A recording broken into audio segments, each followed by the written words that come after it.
আর কাটাকে নিয়ে কিন্তু বিভিন্ন সময় আমরা দেখেছি বিভিন্ন গণমাধ্যম কিন্তু ইতিমধ্যে নিউজ করেছে লালমাই পাহাড়ের মাটি কাটা মানুষ এবং বিএনপি রাজনীতির সাথে সম্পৃক্ত তিনি কিন্তু রাস্তার যে মাটি এই মাটিটা কিন্তু তিনি কেটে বিভিন্ন জায়গায় গর্ত আছে এই গর্ততে কিন্তু তিনি এই মাটিটা নিয়ে পালাচ্ছে এই রাস্তাটা দিয়ে মানুষ চলাফেরা করার অনুপযোগী হয়ে রয়েছে বলে তিনি বলেছেন সেটাকে উপযোগী করার জন্য কিন্তু তিনি এই বাড়তি মাটিটা কেটে নিয়ে ট্রাক্টরের মাধ্যমে ওখানে রাখার কারণে একটি কুচক্রী মহল ওনার কাছে এসে চাঁদা চেয়েছে বলে তিনি অভিযোগ করেছে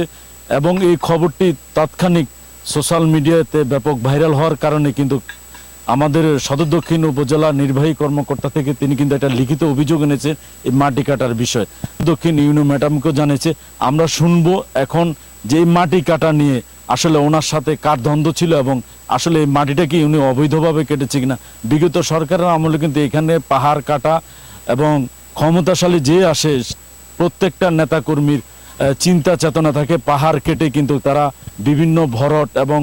ইট ভাটায় দেওয়ার জন্য চেষ্টা করে আমরা বিগত সময় বিভিন্ন গণমাধ্যমে আমরা দেখেছি যে পাহাড় কাটার মাধ্যমে একাধিকভাবে কিন্তু পাহাড়কে কেটে একদম পাহাড়ের সৌন্দর্য নষ্ট করেছে আমরা জানবো যে আসলে এই পাহাড়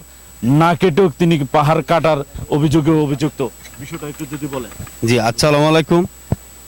আমাদের পাহাড়ে কোনো আমরা এই ধরনের আগে আমরা কিন্তু চোখ বুঝিয়ে দেখে আসছিলাম কিন্তু দেখা গেছে যে আমরা যদি বাত্তিকতা কইতাম আমরা রূপে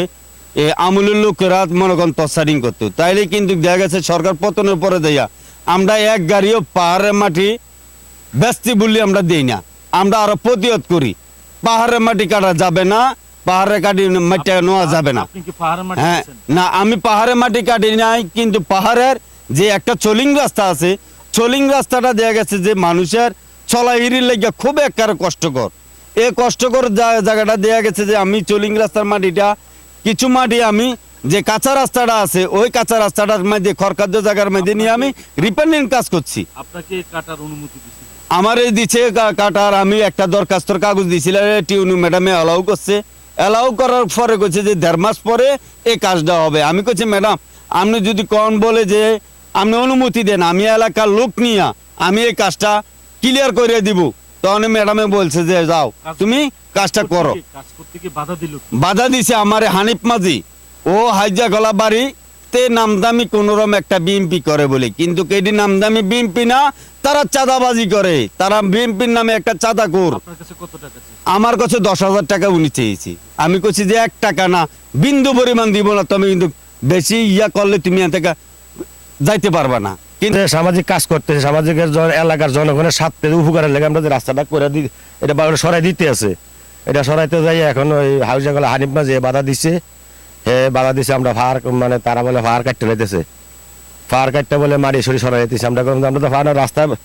বালু সলিং সরাই দিতেছি বালু সরাই সলিংটা করে দিতেছি এবার ওটা হালাই দিতেছি সামনে যে কাঁচা আছে সেটারে বরট করতে আছি এলাকার জনগণের উপকার করতে এখন বাধা সৃষ্টি হয়েছে আমরা বাধার মুখিত হয়েছি এটার জন্য আমরা সঠিক বিচারটা চাই সঠিকভাবে তদন্ত করে আমরা সঠিক বিচারটা করে দেয় যদি আমরা দোষী হই আমরা বিচার সরকার করবো। যেমনটি শুনলেন এই চাঁদাবাজি দখল বাণিজ্য সহ বিভিন্ন জায়গায় সারা বাংলাদেশে চলছে এমনটি বিএনপির নেতা কর্মীরাও বলছে যে আসলে বিএনপির নামধারী 5 তারিখের পরে তারা আওয়ামী লীগের সাথে হাতাত করে এই পাহাড় কাটার সাথে সম্পৃক্ত ছিল বলে এই জামাল তিনি জানিয়েছেন এবং এই পাহাড় বিগত সময় কাটার মাধ্যমে আজকে পাহাড়ের সৌন্দর্য নষ্ট হচ্ছে আমরা পাহাড় কাটার বিপক্ষে এবং সামাজিকভাবে এটার বয়কট করছি এবং সব মিলে এখানকার সার্বিক পরিস্থিতি আপনাদেরকে দেখেছি আসলে এই রাস্তার সড়কটা নিয়ে যে ধরনের মিথ্যাচার হয়েছিল সেটারই জামাল তিনি বিএনপির রাজনীতির সাথে সম্পৃক্ত তিনি কিন্তু আমাদেরকে জানিয়ে দর্শক ভালো থাকবেন আসলে আপনাদেরকে মূল ঘটনাটা আজকে আপনাদের এই ভিডিওর মাধ্যমে তুলে ধরেছি ধন্যবাদ।